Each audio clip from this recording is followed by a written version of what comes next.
आजमा के देख लो। ए बात का हो? बड़ो अभी बच्चा तू लगला मत फेंके। अच्छा। लइका के खिलौना तू खेला जाके लेके।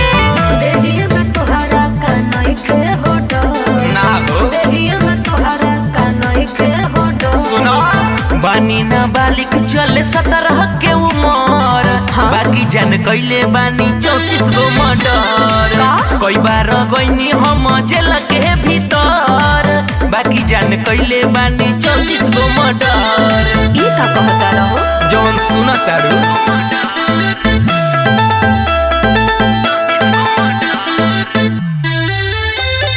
मिक्स बाय राजा राजेश।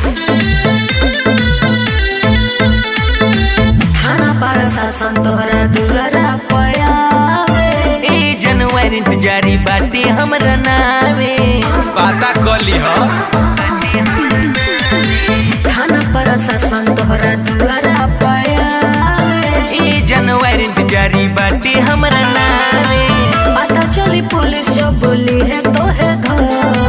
पता चली पुलिस जो बोली है तो है धर। बानी ना बालिक चले 17 के उमर। बाकी जान कैले बानी 34 गो मर्डर। कई बार गईनी हम जेल के भीतर।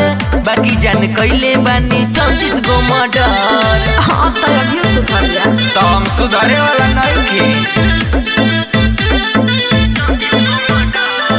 म्यूजिक बाय संसार आलम।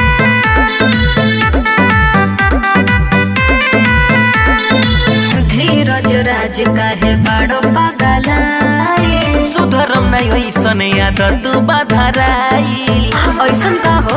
अरे हाँ हो। धीरज राज काहे बड़ो पागलाई। सुधरम नहीं ऐसन आदत बाधराइल। बड़ा सगर मचैले तू अपन गद। बड़ा सगर मचैले तू अपन गद। बानी ना बालिक चले 17 के उमर। हाँ? बाकी जान कैले बानी 34 गो मर्डर। अच्छा। कई बार गईनी हम जेल के भीतर।